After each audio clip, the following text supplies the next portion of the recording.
Well, good morning. It's Wednesday morning here at the Willborns.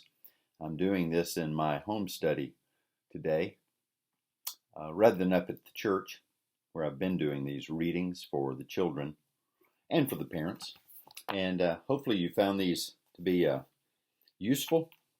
We always did, as we would read to our children and discuss all the different aspects of them, all the wonderful doctrines that are applied in these children's lives and adult lives all over the world. These are stories that have been gathered from various cultures, as you probably already noticed.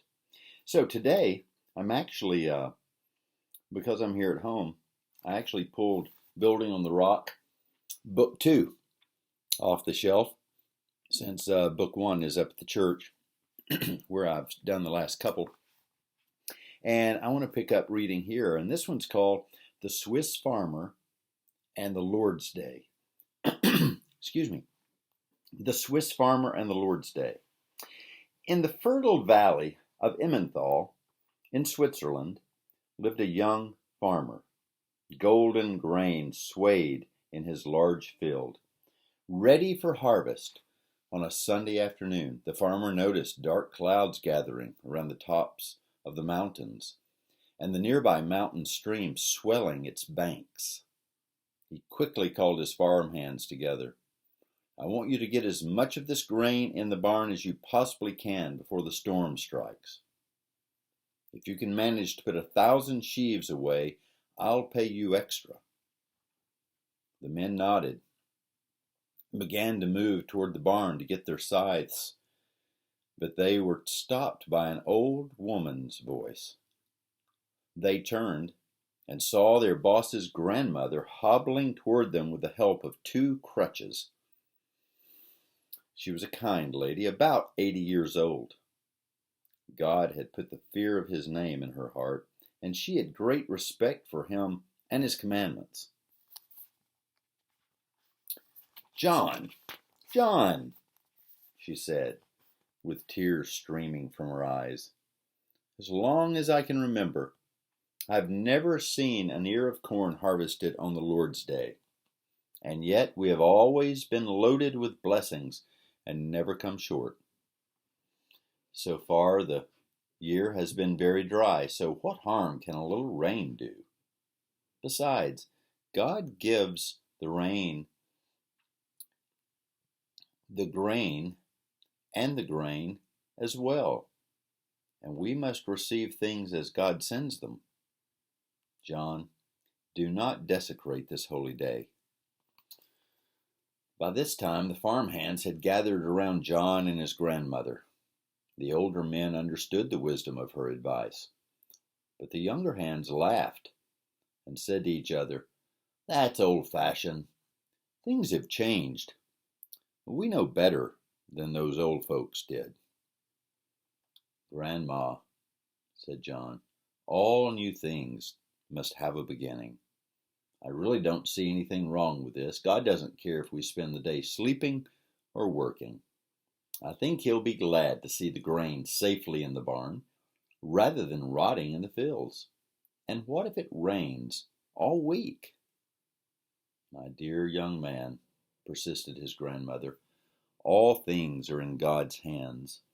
You know I'm your grandmother. I ask you in God's name not to work today. I would rather eat no bread for a whole year than see you abuse the Lord's Day. Ah, Grandma, John exclaimed, throwing his hands up in exasperation. He felt foolish being reprimanded before his employees. If I do it just this once, it doesn't mean I'm in the habit of doing it. Besides, it's a sin not to save my crop. But John, God's commandments are always the same. And what will it profit you to have all the grain in your barn if you lose your soul? John was beginning to feel annoyed. Don't you worry about me, he laughed uncomfortably. Okay, guys, let's get that grain in before we lose it. Rain doesn't wait for anyone. So saying, he rudely turned his back on his kind and sweet grandmother. She watched in silence as he ran toward the stable to hitch the horses to the wagon. Tearfully, she committed him to the throne of God's grace, pleading for mercy on behalf of her grandson. The men worked furiously, glancing occasionally at the ever-darkening sky.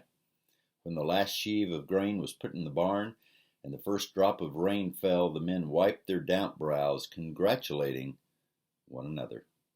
John was more jovial than the others. With an air of triumph, he said to his grandmother, "Well, it's safe in the barn now. Now it can rain as hard and as long as it wants to do. No storm can get at my grain now." The old woman sighed, shook her head sadly. "You're forgetting one thing, John. Above your roof is the Lord's roof." Suddenly the sky was oddly lit. A moment's silence followed, and then a deafening clap of thunder. Fear and alarm showed on everyone's face. "Oh," gasped the first one who could find his voice. "The barn! The barn! It's on fire!" The men rushed out of the house. The barn, which held the grain of the entire afternoon's labors, was ablaze. Through the flames and smoke they could catch glimpses of the once golden grain, now smoldering in the intense heat. The farmhands, who had been so proud of their success, stood helplessly by as John's harvest was devoured by the fire. Only the aged grandmother seemed composed. She prayed and whispered continually, "What shall it profit a man if he gains the whole world and lose his own soul? O Heavenly Father, let thy will and not ours be done." It was not long before the barn was completely destroyed. Nothing was saved. John had said his harvest was safely under his roof, but he learned that God's roof was over his roof. Indeed, all things are under God's feet. It's a wonderful lesson from that story. It took place in Switzerland a long time ago. It makes me remember that encounter in Chariots of Fire, where the American runner, his name escapes me right now, but he approaches Eric Liddell and says, this is, remember, after Eric Liddell had refused to run the trial heats for the Olympics on the Lord's Day. This American came to him when he was about to run later during the week, and he handed him a piece of paper. It was from 1 Samuel, and it was just a part of the verse that says, "He," speaking of God, "He honors those who honor Him." And that's a lesson from that, isn't it? God honors those who honor Him. Now, He's tolerant with us if we don't honor Him. And sometimes He even gives blessings. Christ said He showers blessings on the wicked as well as the righteous. But just because you're being blessed doesn't mean that you may be His. It just means that He is a God of providence who bestows gifts on undeserving people who may not even be His undeserving people. So, let's not forget about John and his grandmother. I know you're enjoying getting back to church buildings on the Lord's Day.